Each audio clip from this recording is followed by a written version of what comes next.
Hello everyone, welcome back to my channel. I hope आप सब लोग हेल्दी होंगे और अपनी हेल्थ का एज यूजुअल ध्यान ज़रूर रख रहे होंगे।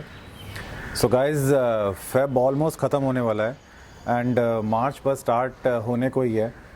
इसके साथ साथ समर्स भी ऑलमोस्ट आ ही गए हैं, विंटर्स जाने वाले हैं और आई एम श्योर आप में से कई लोगों ने अपनी जिम में एसी या फ़ैन को भी ऑन होते हुए देख लिया होगा। आज इसी सिलसिले में हम लोग बात करेंगे कि जिम में फ़ैन और एसी तो ऑन हो गए हैं, बट क्या वो इतने हेल्पफुल हैं या हमें उनका कोई बेनिफिट्स भी मिल पा रहा है या अभी उनसे हमें एक्स्ट्रा बेनिफिट कुछ रिसीव हो सकता है। आइए आज इसी टॉपिक के ऊपर बात करते हैं।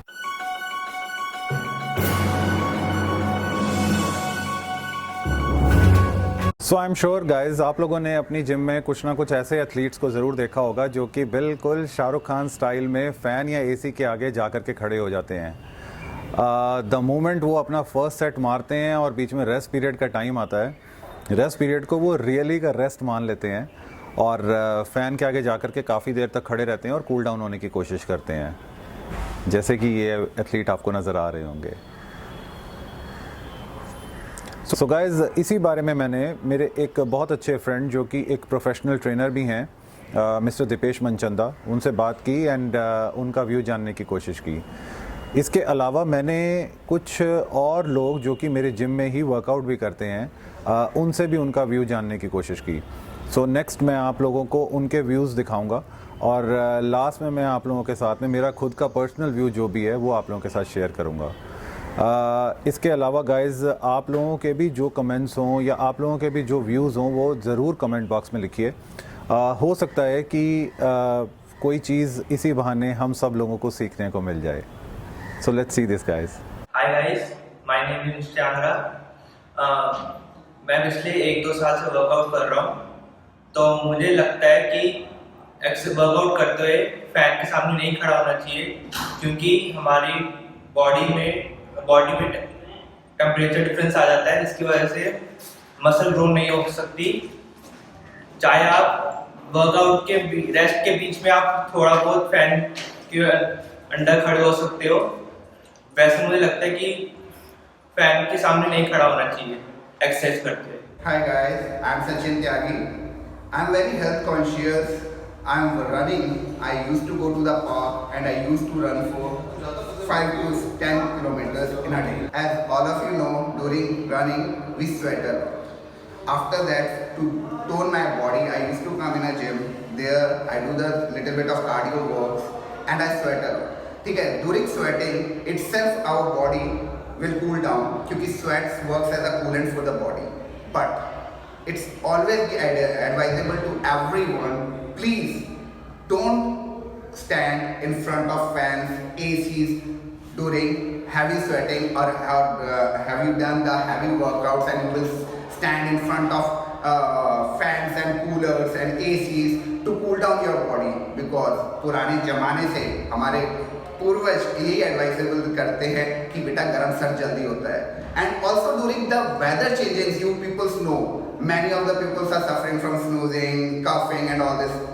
This all happens only because of the weather changing, sudden change in the temperature, and during the workout when your body temperature is very high, ठीक है, body has a natural phenomena to cool down.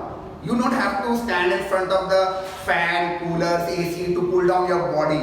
It harms your body. You get a fever in a day. So please, it's advisable to everyone. ठीक है, if you listen to the advice, it's good. Otherwise, it's on you. Please. So don't stand in front of the fans, ACs and cooler. Thank you. Hello everyone, मैं Umesh Chaudhary. As a power lifter मैं 5 years से body building और competition की तैयारी कर रहा हूँ। मेरे ख्याल से अगर आप फैंस और कूलर्स या एसी के आगे वर्कआउट करते हैं तो it is very harmful for you. जिस तरह से हमें अपना एक्सपीरियंस की तरह से बताया जाए तो जैसे बॉडी हमारी हीटअप होती है तो उससे हमें इंजरी कम होती है, हमारे मसल्स बिल्कुल उसमें कूल अप रहते हैं। और जैसे ही आप मसल्स को कूल डाउन करते हैं एसी के आगे आके, फैंस के आगे आके या किसी भी अननेचुरल एयर के आगे आके, तो आपकी बॉडी की मसल उसी टाइम रिलैक्स हो जाएगी और उसी टाइम आप जो भी एक्सरसाइज स्टार्ट करेंगे वो स्ट्रेच पड़ेगा। तो मेरे हिसाब से जो मेरा एक्सपीरियंस है वो ये है कि जब तक हमारे बॉडी में स्वेटिंग रहेगी, आपकी बॉडी से अच्छा वर्कआउट होगा और आपकी बॉडी अच्छी प्रोडक्ट होगी। अगर आपको स्वेटिंग ज़्यादा होती है और अगर आपको लगता है कि हमको हवा चाहिए या कुछ भी कूल डाउन है, तो आप नेचुरल एयर के ऊपर जाइए। आप नेचुरल एयर को जैसे विंडोज़ को ओपन करके वेंटिलेशन कर सकते हैं, इसके हिसाब से आप काम कर सकते हैं। तो मेरे हिसाब से डायरेक्टली एसी के आगे, फैंस के आगे कभी भी, चाहे गर्मी हो चाहे सर्दी हो चाहे कैसी भी कंडीशन हो, कभी भी उसके आगे स्टैंड नहीं होना चाहिए। तो इस हिसाब से मेरे हिसाब से जो आपको कंडीशन है वो यही है कि आप कभी भी डायरेक्टली अननेचुरल एयर के आगे खड़े ना। Thank you. Hello, my name is Divanshu. मैं समथिंग 5 साल से वर्कआउट कर रहा हूँ। जैसे वर्कआउट करते हैं उसके बाद फैन या एसी के सामने आ जाते हैं, वो गलत होता है। उससे जुकाम वगैरह सब मतलब बॉडी में दिक्कत आ जाती है, इसलिए नहीं आना चाहिए ये सब के बीच में। जैसे वर्कआउट करो, अपना प्रोटीन वगैरह लो जो भी आपको लेना है, और नेचुरल एयर में जाओ। एसी वगैरह जैसे कार में भी बैठ जाते हो तो कार के जाते ही एसी ऑन नहीं करना चाहिए, बस नॉर्मल रहना चाहिए। मेरा नाम हरप्रीत कौर है एंड मैं 21 ईयर्स की हूँ।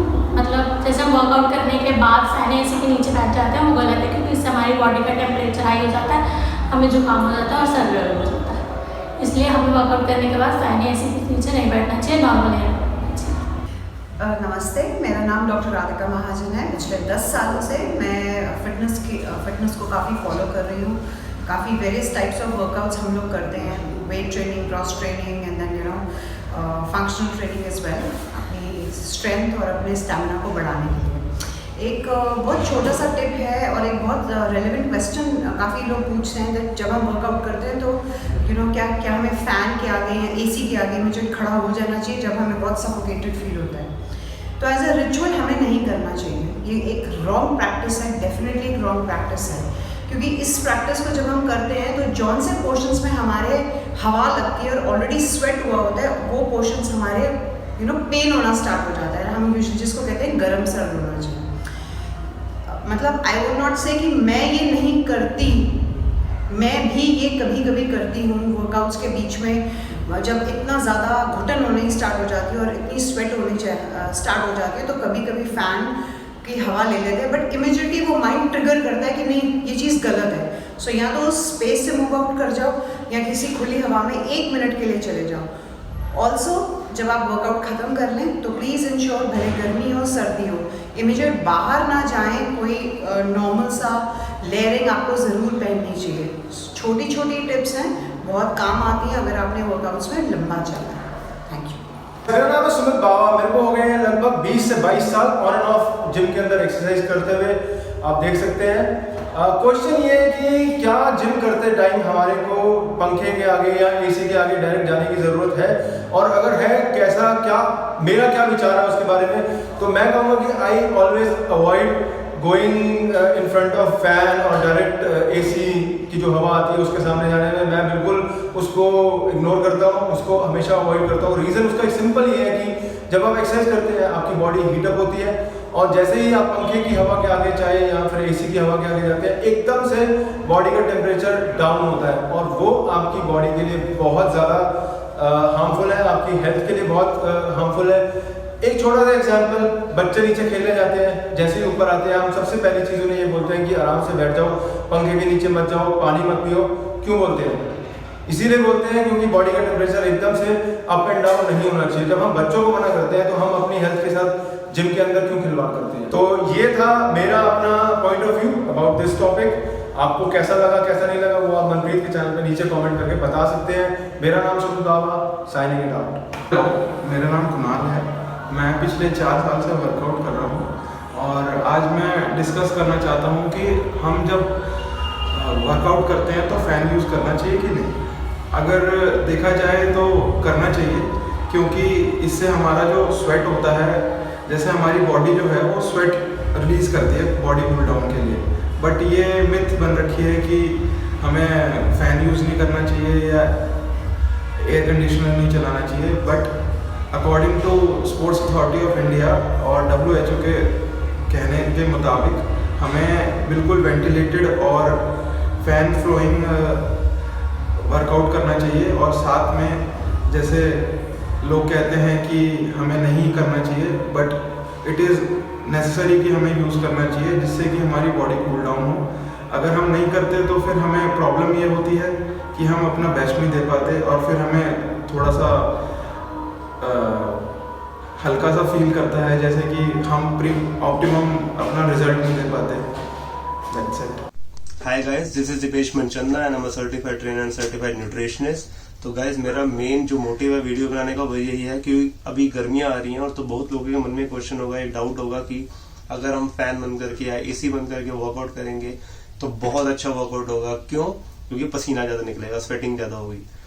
तो गाइज पहली चीज, स्वेटिंग से निकलना और फैट लॉस का कोई भी लिंक दूर दूर तक नहीं है, पहले तो यही क्लियर कर दो। एंड सेकेंड चीज, जो वेट लॉस की बात हुई है उसमें हम कहीं ना कहीं कह सकते हैं कि वेट लॉस में हेल्प करता है, बट वो भी temporary weight loss, not permanent. क्योंकि जब बॉडी से अगर हमारा पसीना निकलता है तो वाटर लेवल कम होता है, लेकिन आप घर जाके या पूरे दिन में वर्कआउट के बाद आप पानी वगैरह पियोगे, कुछ भी करोगे तो वाटर लेवल वहीं सेम पोजीशन पे आ जाएगा, तो जिसकी वजह से जो वेट आपका लॉस हुआ है वो वापस नहीं आ जाएगा।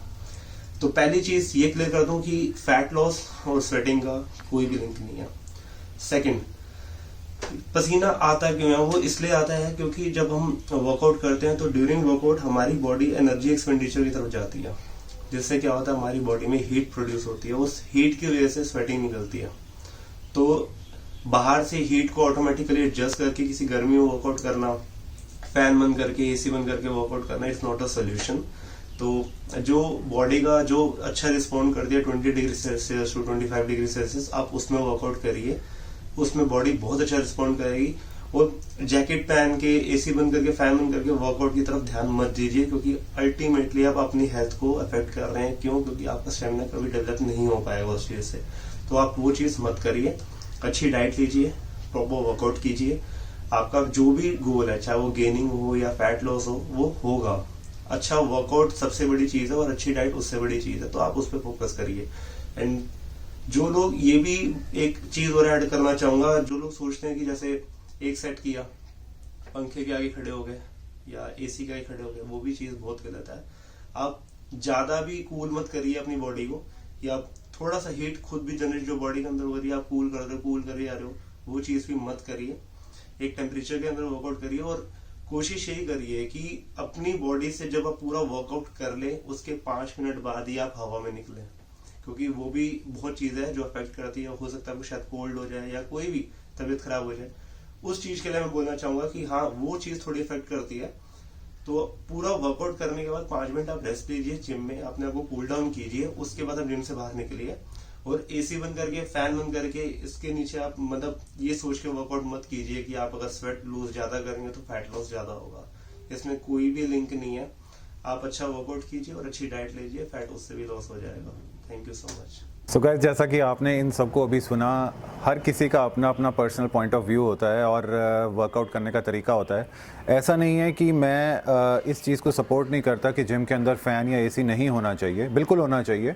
बट मेरे हिसाब से फ़ैन या एसी जो है वो सिर्फ़ और सिर्फ वेंटिलेशन का काम में आना चाहिए, ना कि प्रॉपर हम उसके नीचे खड़े होकर के चिल आउट करना शुरू कर दें। सो मेरे कुछ पॉइंट्स हैं जो जिनकी वजह से मैं अवॉइड करता हूं अपने रेस्ट पीरियड में एसी या फ़ैन के बिल्कुल नीचे जा कर के खड़े होना, वो मैं आप लोगों के साथ में शेयर कर देता हूं। गाइस, जो फर्स्ट पॉइंट मैं आप लोगों के साथ डिस्कस करना चाहूँगा वो ये है कि आप अगर एसी रूम में वर्कआउट करना शुरू करते हैं तो आपको वार्म अप करने में भी बहुत ज़्यादा टाइम लग जाएगा, बहुत ज़्यादा प्रॉब्लम भी हो सकती है। वार्म अप करते टाइम हमारी बॉडी बहुत सी एनर्जी हमारी बॉडी में से एक्सट्रैक्ट कर लेती है। एंड इनिशियली अगर आपने इतनी ज़्यादा एनर्जी एक ही वर्कआउट के ऊपर या एक ही प्रोसेस के ऊपर इन्वेस्ट कर दी है तो आप अपना बाकी का वर्कआउट कैसे कंप्लीट कर पाएंगे।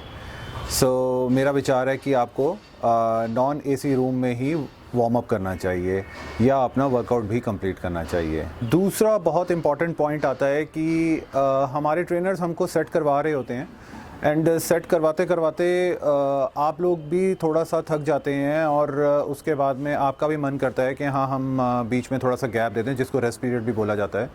सो ऑफ कोर्स ही बात है, अगर आप रेस्ट पीरियड में फ़ैन या एसी के पास जाकर के खड़े हो जाएंगे तो गाइज़ आप ये मान करके चलिए कि आपने जो वार्म अप से पहले जिस स्टेट में आपकी बॉडी थी ऑलमोस्ट उसी स्टेट में वापस पहुंच जाएगी।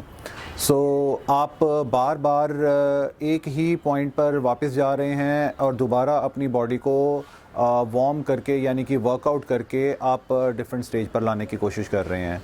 सो ये भी आप लोगों के लिए एक डिफ़िकल्ट पॉइंट हो सकता है। हम सब लोग जानते हैं कि हम लोग जब वर्कआउट करते हैं और जो भी हमारा पसीना निकलता है, नो डाउट हमारे पसीने में बहुत से मिनरल्स भी हमारी बॉडी से बाहर आ जाते हैं। बट गाइज़ इसमें एक बात और भी नोट करने वाली है कि हमारे पसीने से बहुत सारे टॉक्सिन्स भी बाहर निकलते हैं। सो गाइज़ अगर आप स्ट्रेट फ़ैन के नीचे या एसी के नीचे खड़े होकर के अपना रेस्ट ले रहे हैं या वर्कआउट कर रहे हैं, सो आपकी स्किन के पोर्स जो हैं वो बहुत श्रिंक होकर के क्लोज़ हो जाते हैं, जिसकी वजह से आपका बॉडी का जो स्वेट है वो बाहर नहीं आ पाता है। एंड ऑफ कोर्स आपके हार्ट को आपकी बॉडी को और ज़्यादा ज़ोर लगाना पड़ता है उस स्वेट को बाहर निकालने के लिए। सो आई एम श्योर आप लोग समझ रहे होंगे मैं किस तरीके से बात कर रहा हूँ। जनरली लोग वर्कआउट या तो सुबह अर्ली मॉर्निंग करना पसंद करते हैं या वो पसंद करते हैं लेट इवनिंग को करना। सो गाइज़ आप थोड़ा सा अंडरस्टैंड करके देखिए कि आप सो करके उठ करके अर्ली मॉर्निंग अपनी जिम जा रहे हैं, विच मीन्स कि अभी आप पूरे तरीके से फोकस्ड नहीं हैं अपने वर्कआउट के लिए। और अगर आप अगेन वहाँ पर जा करके अपने रेस्ट पीरियड में, जो कि सिर्फ 30 सेकंड्स का रेस्ट पीरियड होता है, कई लोगों उस रेस्ट पीरियड को 1 मिनट 2 मिनट 3 मिनट तक ले जाते हैं, अगेन आप फ़ैन के नीचे खड़े हो जाते हैं या आप एसी के नीचे खड़े हो जाते हैं, तो आपकी बॉडी वापस स्लीपी होने लग पड़ती है। यस गाइज़ आप इस चीज़ को नोटिस करके देखिएगा, आपकी बॉडी वापस स्लीपी होने लग पड़ेगी और आप जितनी भी मेहनत कर रहे हैं अपने वर्कआउट के ऊपर, वो आपकी सारी मेहनत वेस्ट हो सकती है। लास्ट और बहुत ही इम्पॉर्टेंट पॉइंट जो मैं आप लोगों को यहाँ पर कहना चाहूँगा गाइज़, 80% ऑफ द एथलीट्स जो जिम में वर्कआउट करते हैं, वर्कआउट करने के बाद में कार्डियो ज़रूर करते हैं। हम सबकी जिम में एसीज़ फैंस जो हैं वो कार्डियो एरिया में भी लगे हुए होते हैं एंड वो साथ में एथलीट साथ में स्वेटिंग कर रहे होते हैं, अपना कार्डियो वर्कआउट कर रहे होते हैं, बट साथ के साथ वो उन्होंने एसी भी ऑन किया हुआ होता है। सो गाइज़ उसका फ़ायदा ही क्या हुआ आप लोगों का? I mean, आप लोग इतनी मेहनत कर रहे हैं बट वो मेहनत आप लोगों की समहाउ वेस्ट ही जा रही है। जो वर्कआउट आपका 45 मिनट्स का होना चाहिए था, समहाउ वो वर्कआउट आपका स्ट्रेच होकर के 1-1.5 घंटे तक पहुंच जाता है। सो आप इस चीज़ के बारे में ज़रूर कंसिडर कीजिए कि मैंने क्या क्या पॉइंट्स आप लोगों के सामने रखे हैं। अगेन मैं गाइज़ ये बात यहाँ पर क्लियर कर देना चाहूँगा कि मैं ये नहीं कह रहा हूँ कि आपकी जिम में एसी या फ़ैन नहीं होना चाहिए, बिल्कुल होना चाहिए। इसके अलावा आपकी जिम में बड़े बड़े विंडोज़ भी होने चाहिए, मैं तो ये भी बोलूँगा आपको। और लेकिन आपको स्ट्रेट किसी भी फ़ैन या एसी के नीचे खड़े होकर के वर्कआउट या कभी भी अपना रेस्ट नहीं लेना चाहिए। आपके घर में जो फ़ैन भी लगा होगा, जो सीलिंग फ़ैन होता है, वो भी कम से कम 10-12 फीट की ऊंचाई पर होता है, वो बिल्कुल आपके फेस के पास 1-1.5-2 फीट की दूरी पर नहीं होता है। एटलीस्ट आपका और आपके फ़ैन या एसी का जो डिस्टेंस है आपकी जिम में भी, वो कम से कम नहीं तो 10-12 फीट, 15 फीट, 16 फीट, जितना डिस्टेंस मेंटेन करके रख सकते हैं, आपको वो करना चाहिए। मैं ये भी नहीं कहूँगा कि आपको हुडी पहन करके करना चाहिए अपनी जिमिंग को या फुल कवर करके करना चाहिए, बट हाँ, अगर आप इन छोटी छोटी बातों का ध्यान रखते हैं तो आपको अपने 45 मिनट्स के वर्कआउट से बहुत ही अच्छे रिज़ल्ट्स रिसीव हो सकते हैं। सो आपको ये वीडियो कैसा लगा गाइस? अगर आपको इस वीडियो में कहीं पर कोई कमी मिली हो या आप इसमें एडिशनली अपनी तरफ से कोई पॉइंट ऐड करवाना चाहते हो, so you are most welcome. आप ज़रूर कमेंट बॉक्स में लिखिए और मेरे सारे व्यूअर्स को वो देख करके इनफैक्ट मुझे भी खुशी होगी और जान करके सीख करके खुशी होगी। लास्टली मैं यही बोलना चाहूँगा, अगर आपको ये वीडियो अच्छा लगा हो तो गाइज़ आप इस वीडियो को ज़रूर लाइक कीजिए। अगर आप इस चैनल पर नए आए हैं, फ़र्स्ट टाइम आए हैं, तो आप इस चैनल को भी सब्सक्राइब कीजिए, जिससे कि मेरे चैनल को सपोर्ट मिलेगी। Thank you so much guys, until next time, bye bye.